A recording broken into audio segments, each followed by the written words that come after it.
मंडळी नमस्कार। श्रावणी पौर्णिमा म्हणजेच नारळी पौर्णिमा या दिवशी लक्ष्मी साधना केली जाते। श्रावणी पौर्णिमेला लक्ष्मी देवीची उपासना केल्यास फळ लवकर मिळते। स्नानानंतर 12 पिवळी फुले घेऊन किंवा फुले नसतील तर पिवळ्या अक्षता तयार करायच्या, हळद टाकायची आणि अखंड तांदळामध्ये अक्षता हळद टाकल्यामुळे त्या अक्षता तयार होतात। तर या अक्षता त्यानंतर 12 नावांचा जप करत करत आपल्याकडे फुले असतील तर फुले नाहीतर अक्षता अर्पण करायच्या। लक्ष्मी देवीची जी 12 नावे आहेत ती पुढील प्रमाणे म्हणून हा जप करून अक्षता किंवा फुले वाहायची आहेत।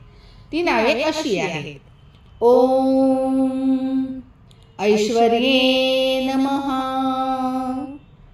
ओम कमलाये नमः, ओम लक्ष्मये नमः, ओम चलाये नमः, ओम भूते नमः,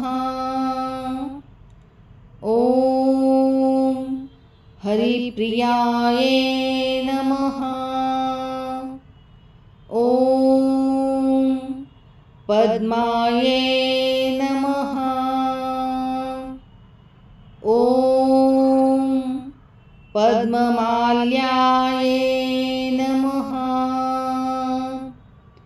ओम संपत्ते नमः, ओम उच्चये नमः, ओम श्रिये नमः, ओम पद्मधारिणे नमः। या प्रकारे 12 नावांचा जप करत पिवळी फुले किंवा अक्षता देवीला अर्पण करावी। ही लक्ष्मीची साधना श्रावणी पौर्णिमेला केली जाते असा पुराणांमध्ये उल्लेख आहे। या दिवशी चुकूनही तुळशीची पाने तोडू नयेत।